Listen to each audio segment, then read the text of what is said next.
Welcome to the Elephant videocast.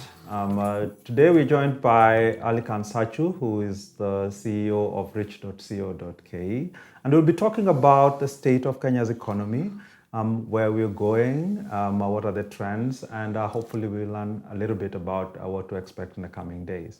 So, Aly-Khan, thank you for joining us. Thank you for inviting me.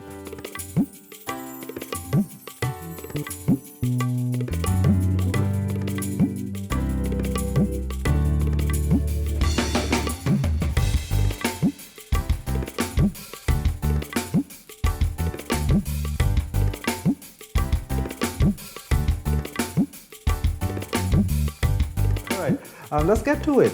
My first question is really about your view on where Kenya is at the moment. There's a lot of people who are a bit worried about where we're headed. We've had all the news about increasing debt, the inflation ticking up a little bit, and stuff. So where do you think we are at the moment? So let's just first of all deal with debt, because I think debt is pretty front and center in everyone's minds. Folks have seen events unfold in places like Sri Lanka, where the port of Hambantota was a big infrastructure project.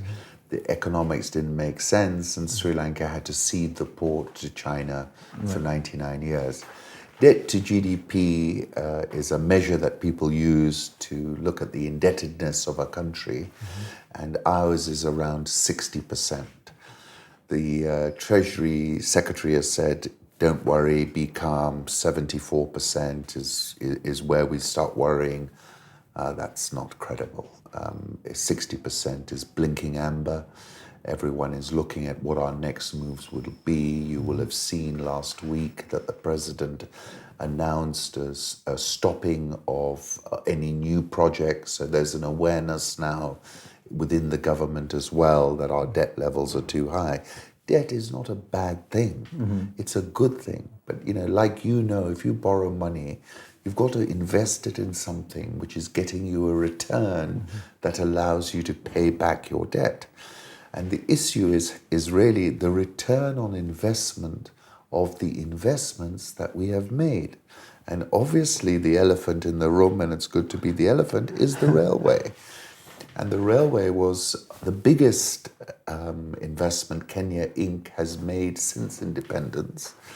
And it's not too difficult to see that there is a negative return on investment. It's still costing us money at this point in time. So when you look at the debt environment, I think, we are all on notice. Everybody that I speak to is worried, and we really have to see some significant changes in the way the government's operating. The disease is government expenditure. Everything else is a symptom of that disease. And essentially, we're not spending, our government is not spending sensibly. It's paying way too much. You can see that in the whole tender scandal that I must admit I'm very impressed with the DPP and the new Attorney General. They're trying to deal with that. And we're seeing every day on Twitter an arrest or something. But that issue is really the elephant in the room. On debt, the CBK governor, I think at the beginning of July, said that we've pretty much hit a ceiling. I think the words were we've maxed out. Right. If I remember. Exactly. We've maxed out. If we've maxed out, means we can borrow more. Are we going, we really need a bailout. The government still needs to spend. The government needs to borrow. They were talking a few months back about doing another Eurobond. They did another Eurobond. Right. So now, in that sense, what would happen now when government needs money and it can't borrow? Will it be resort to borrow? So I don't think we're at that point. That's why I said blinking amber. I think it's red light in a place like Zambia right now, where debt to GDP is about, is higher, and the government is wrestling with the same kind of problem, and the trend has gone much further. Right. At this point in time, if we make a course correction, put a cap on government spending, start to bring down the cost of government for the average Kenyan, then we're going to be fine. But the question is, do we see the will to do those things? Do we Has the light bulb gone off in the Treasury? Sometimes when you read the language, it seems that they are a little bit deluded, to be frank. And has that gone off? And those are the issues right now. We're not at a bailout point, but we are at a stress level point. And you can see that, for example, the IMF is now much more assertive in telling us what we need to do. So we're at a stress level. People are pointing at it and saying this is not a good trend. Debt to GDP went up 15 percentage points in 4 years, from about 45 to 60. That's an exponential move. It cannot continue like that, right? So the question is, how do we taper it off? For now, the government has enough in its arsenal to be able to borrow via the domestic market, international market, the Chinese, who are now our biggest lenders, to hold the fort. But really, we need to be aware of it. Right. Still on the debt, right now, Devin D has been saying that we are actually in an austerity program, an IMF imposed austerity program, sort of brings back memories of what happened when we had SAPs in the 80s and 90s. Do you think we're in an austerity program? And corollary to that is, do you think we are at crisis or headed towards a crisis? I don't think we're in an IMF-imposed austerity program yet. We are in a situation where the IMF is one of our biggest lenders. That's a fact. You can look at the balance sheet, and they tend to be like the leader amongst the lenders, and their decision matters as to how other people will behave. I think we are in a very hard-nosed negotiation with the IMF. Part of that is removal of the rate caps, which we haven't done yet. And really, the signal that comes from the IMF at this point is key. But I don't think you can say that we're in an austerity program. We're being told your borrowing's too high, bring it under control. What is your plan to bring it under control? The IMF were here last week asking for that plan. They didn't share with us what the government said, because I think they're waiting for the government to socialize some of the things that they said before that statement is released. So not in an actual program yet, but as you're correctly pointing out, this is not unique to us. This problem is pretty much Africa-wide in different levels. It's a continuum. I would say Zambia is much closer to that austerity program than we are at this moment. Right now, I would say, look, we're not in the last chance saloon, but we're somewhere around there, and everyone's watching and saying, are you going to change your behavior? Because if you don't, you will be in an austerity program, whether you like it or not. Right. What is the scope then for changing that behavior?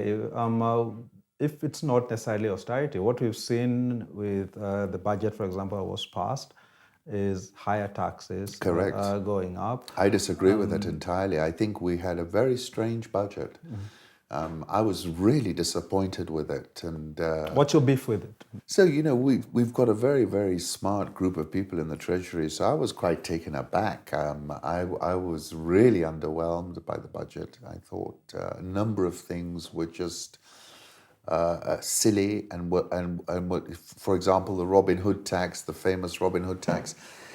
Kenya is a free market economy. Would you explain what you mean by Robin Hood? Robin Hood, first of all, the concept of Robin Hood, he used to steal from the rich to give the poor. So that's what the Treasury Secretary was kind of trying to tap into. But the Robin Hood tax here in Kenya was that any movement of money above 500,000 shillings, $5,000, would attract a 5 basis point charge. The 100 basis points in 1%. So it looks optically a very small amount. But the problem is that, we're dependent on foreign funding of our debt. We're dependent on money coming into our capital markets. And you don't get funded by 10,000 shillings. You get funded by big blocks of capital saying, I'll lend you that for a year. I'll buy your treasury bond for 20 years. And these are big blocks of capital. Now, for those capital to come in, there are lots of movements. The money will come into a local bank. The local bank will send it to the central bank. The central bank will buy the bonds, will maybe remit some because you didn't buy all the bonds you wanted, and then you're going to move your money out again. There are possibly 4 movements for that one transaction. and you're being hit for 5 basis points on each of those things. Doesn't make sense. It's not going to work. People have already voted with their feet. And my issue is, why on earth would you introduce such a tax knowing that these would be the consequences of that introduction? It means you have not done any scenario analysis. Right. It's like the capital gains tax on the stock market. Collapsed the stock market.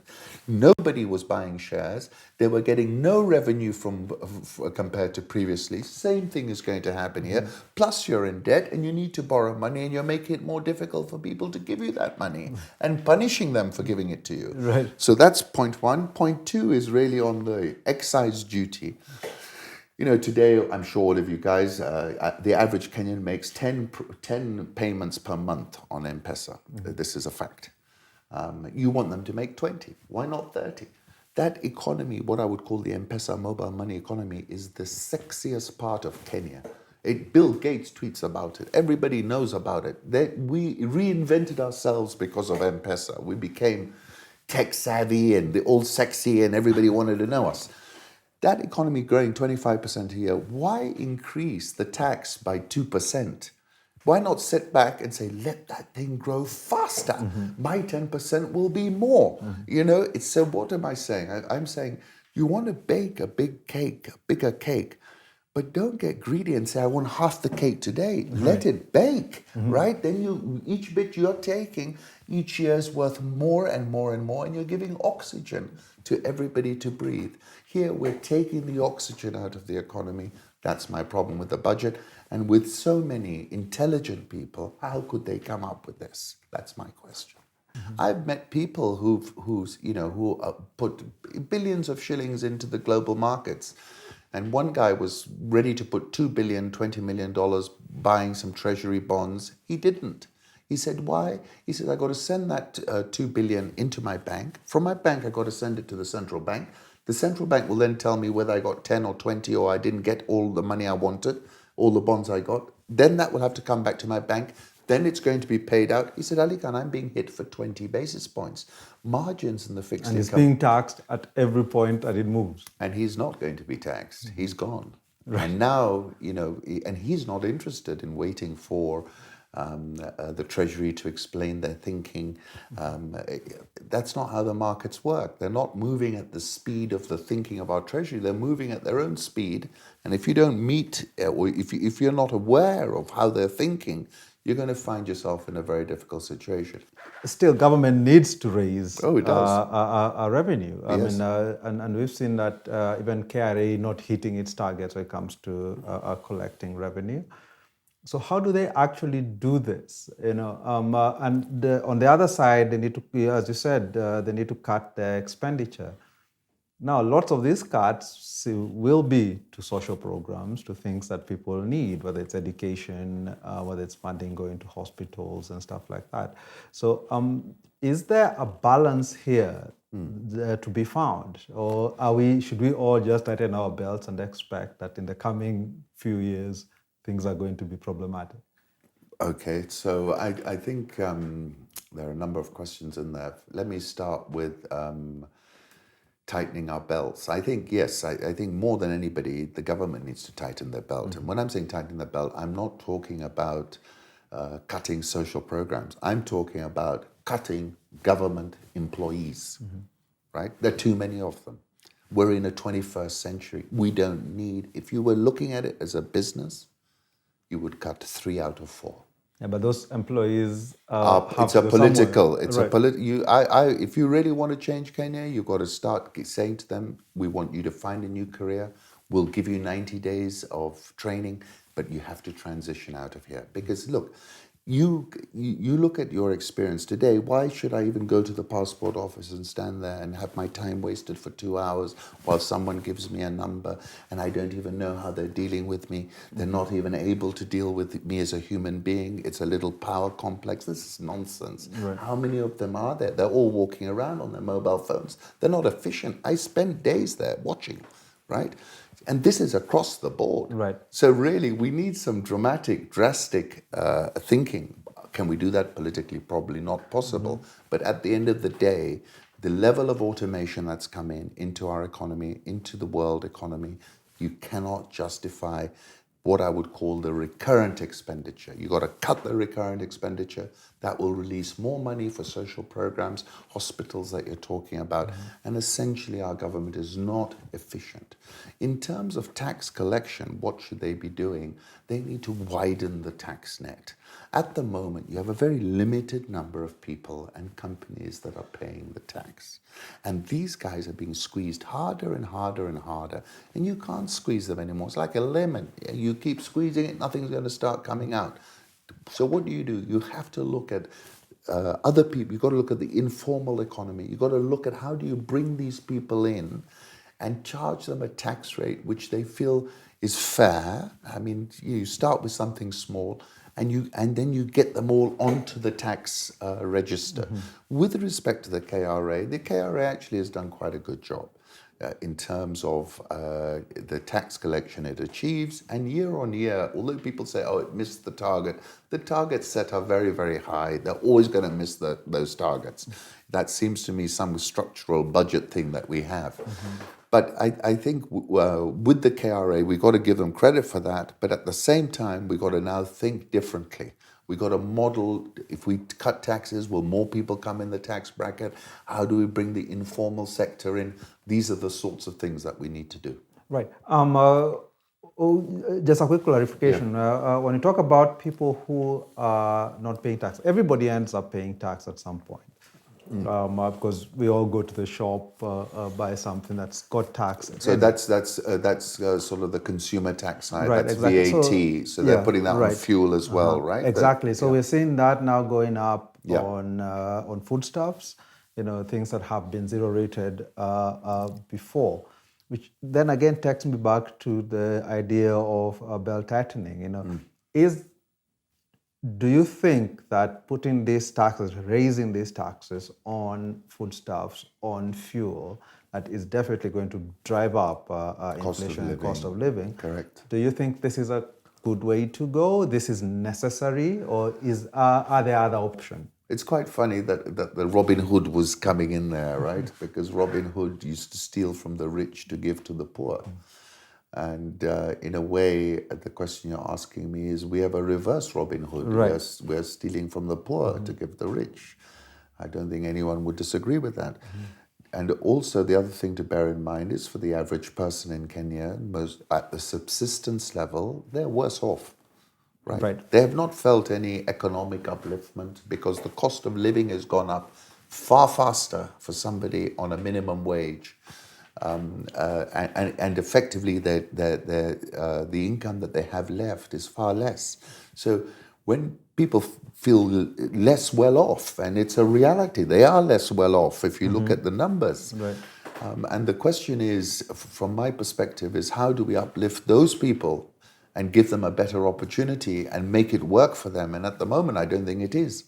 Yeah, well, could you give, what do you think? How do we actually do that? How do we uplift them? Well, I think we've got to go back and look at, and we've got to look at our cost of living and how we deal with the cost of living. And cost of living, if you look at somebody on a minimum wage, the biggest expenditure is food, right? I mean, it's just food and a couple of other things, but food is very, very important.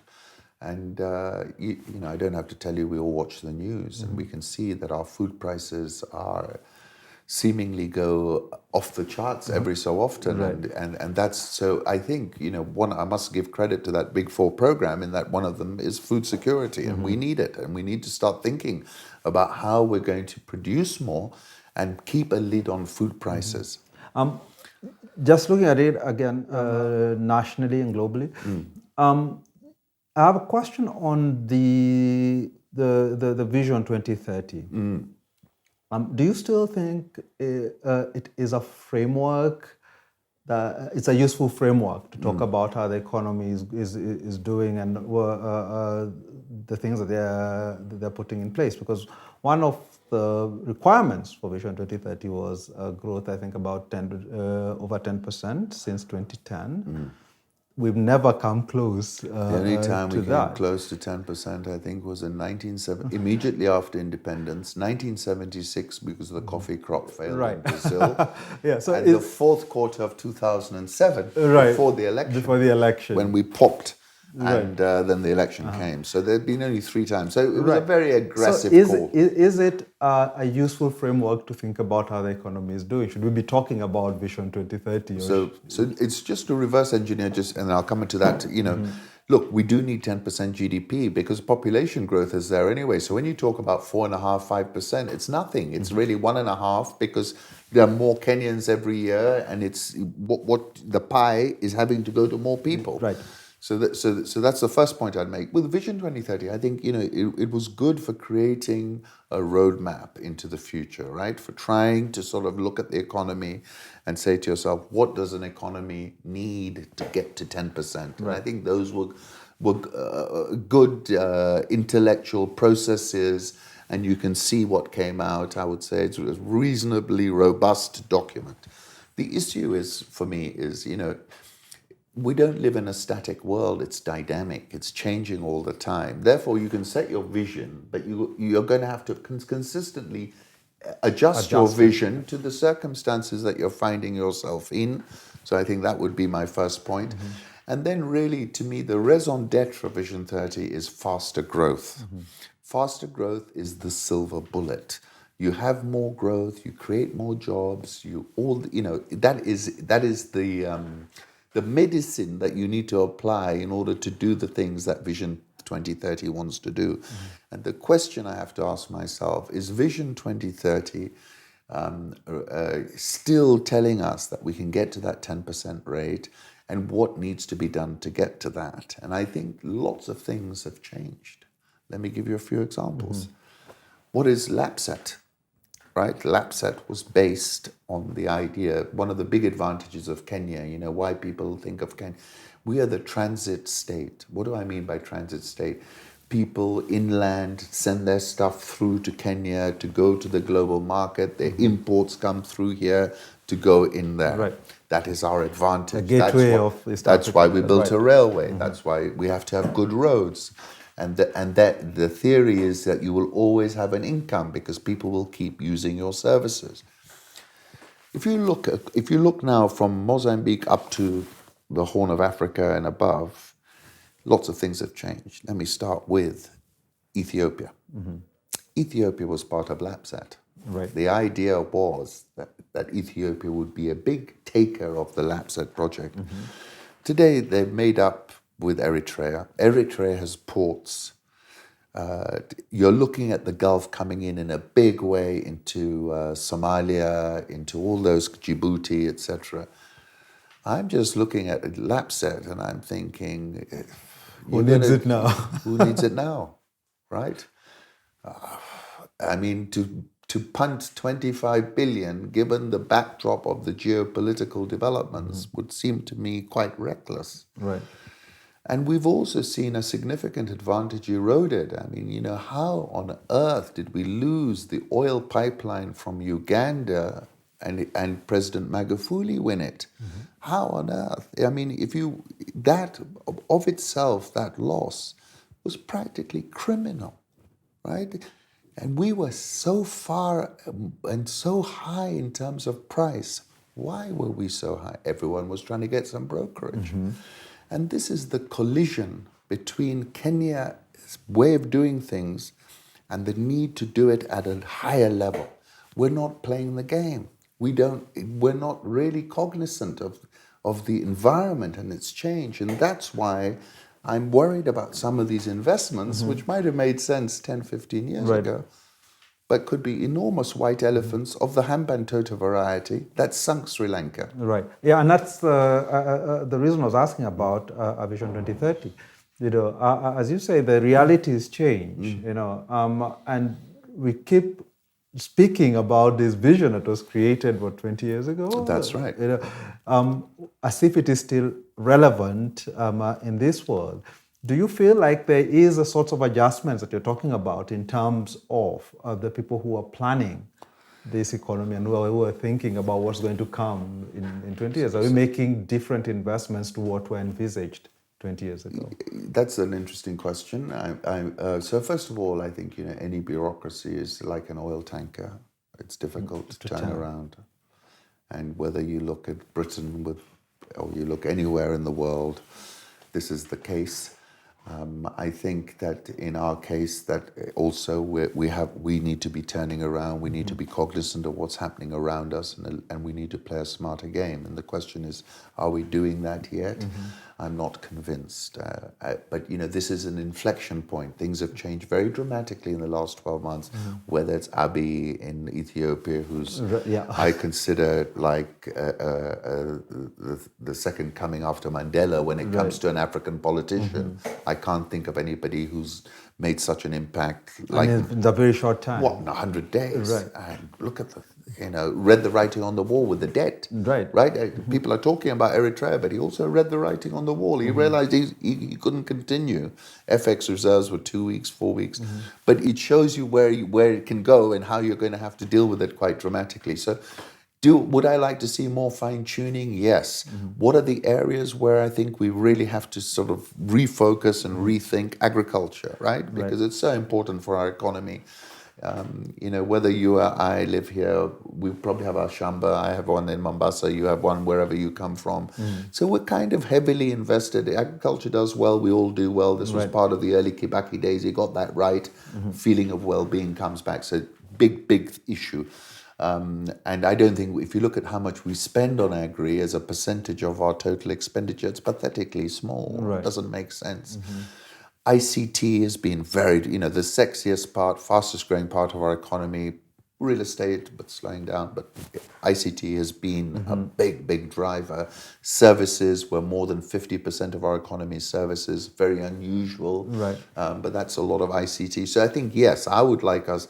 And, let's take another example. We seem obsessed with Konza City. Right? And I'm asking myself, is it even, do we have the wherewithal to make it happen in the way that we really envisage it? Is it still relevant? Is it going to happen? Are we better off doing other things? So these are the questions I think we need to be asking. I don't hear anyone asking them. But somebody might talk about, when you speak of Konza, about the technology aspect. Yes. Do you think technology is a savior in this sense? Because there's lots of talk about financial technologies and how you can utilize them. The government has set up a task force on Bitcoin and is investigating that. Do you think technology can be riding to our rescue? So I think technology has ridden to our rescue many times. I think, I calculate that the M-Pesa has added 1.5% to GDP every year for the last 10 years. So you can see it, there's been a significant contribution. Whether it's M-Pesa, whether it's technology, fintech that we're seeing, improved agricultural, technology-led agriculture, which I'm seeing a lot of, assisting the farmer via SMSs and, doing remote kind of farming. So there has been a significant impact, and its centrality to our economy cannot be underestimated.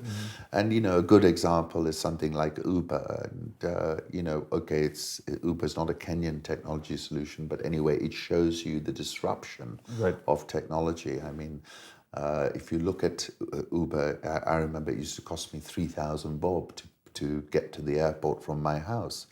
And on Uber, it's 800, right? And that, to me, it gives you an example of how technology can really transform. And it's the biggest taxi company in 90 days. So, yes, I think technology is, in many respects, a savior. It's taking us from so look at land. Why isn't there a blockchain for land? I mean, why on earth should there be any dispute about any land in Kenya, if you put it all on a blockchain, you're going to deal with that in one go. Right. But it's because a lot of people are making a lot of money with the old system. Exactly. And this is the challenge of Kenya, that we have old systems where people have made windfall profits, and they are very difficult to remove. Right. And either you do it like Uber, where it comes overnight and all of a sudden you've disrupted everybody, Right. which is Abiy's tactic. You said to me 100 days, he had to move fast because the conservative forces were static, and he had to move through it, create a new reality, and then they suddenly realize, oh my God, the world has changed. Right. And I think the cheese has moved. That it's moved. The cheese has moved over there. Yeah. We got some other people now eating the cheese. Right. Yeah. But is there a reason for us to fear technology? Is there a downside? Because you speak Massive about downside. Uber. There are many people who it's put out of business. Yes. Taxi drivers and the Correct. like. And But they obviously were doing quite well, given that what the prices they were getting. Now looking back at it. And as we move on now, you're seeing more and more automation happening. Is this something that's going to hit, especially given that our unemployment rate isn't exactly going down, and unemployment, especially amongst the youth, that's in the 30s. So should we fear this, or should we be cautious in adopting technology? So, all the economists, whenever you meet them, they talk about a demographic dividend and how our population is going to make us all rich because we've got so many young people. But to me, I worry that it is a demographic time bomb. Right. Today, everybody's got a mobile phone. The aspirations of people over there and here are no different to somebody in London and New York. And therefore, your expectations are much higher. You've got to deliver something. And my concern is this challenge is not unique to Kenya. It's a challenge Africa-wide. And I just don't think I've found any African government that is seized of the problem and creating the jobs commensurate with the challenge. I just don't see it. Then, going back to your point about this new world, AI, automation, when I look at all of that, and I think to myself, the world is changing so fast. Are we going to create jobs in the way we're envisaging, like in that Vision 2030? Because the economy is it's a gig economy. It's just in time. The days of Volkswagen doing thousands of cars might have gone. So I'm not sure. It's very difficult to predict what will happen. But what I do know is the speed of change is so dramatic.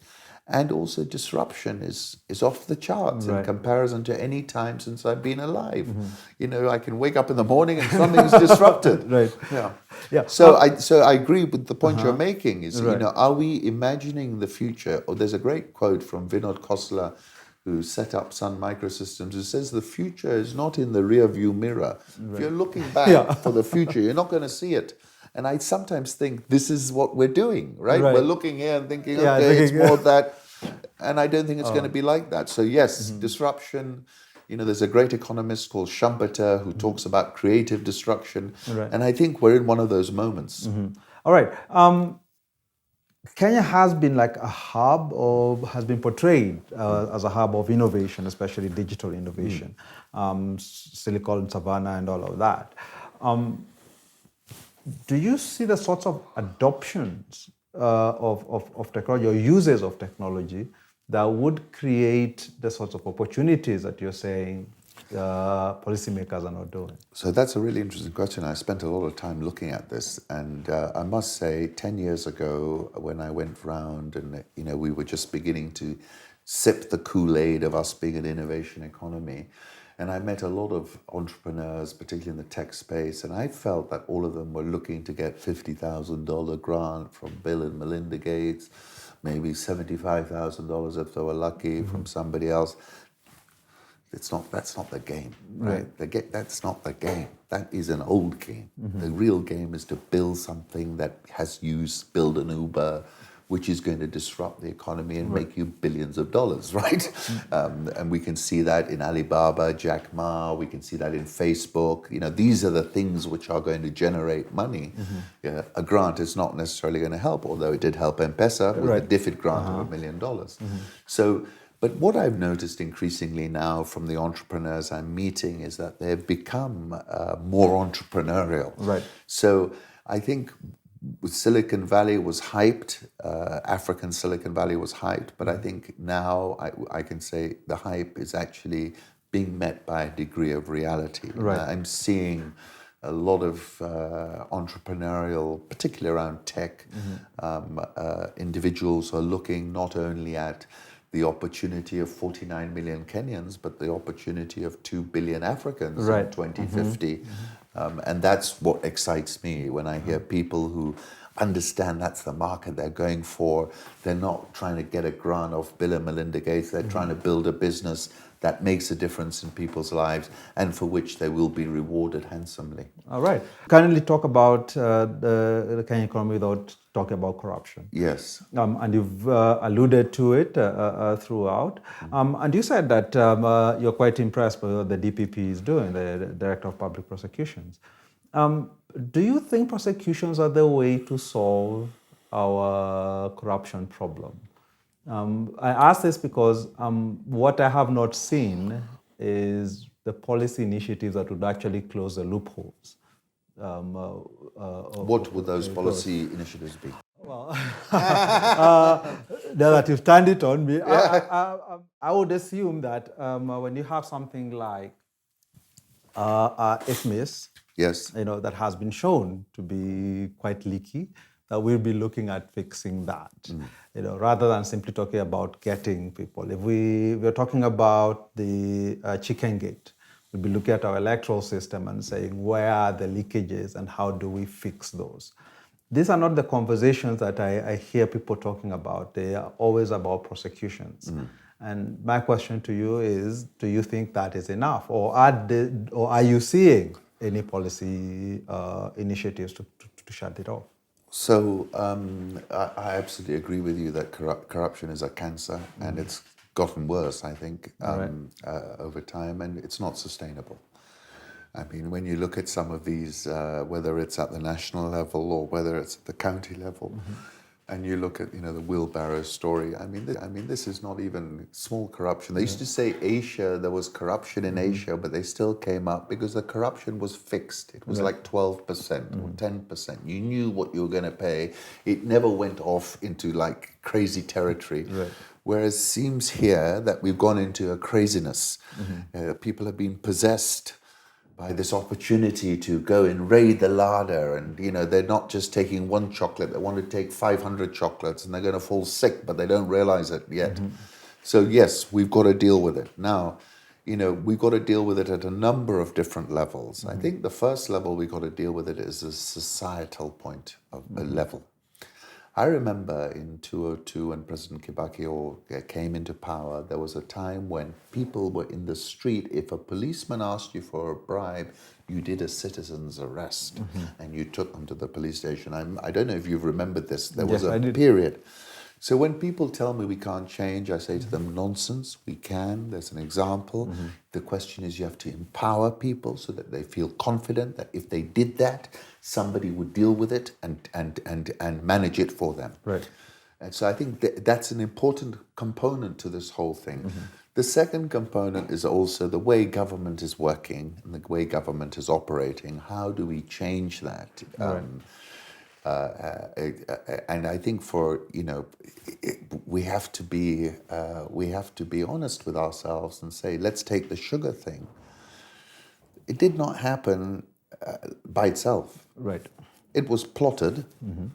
It was designed for that moment, for people to make that. And we've got to deal with those sorts of things. And this is happening across the board in so many things. And in order to do that, ultimately, you do need a prosecution.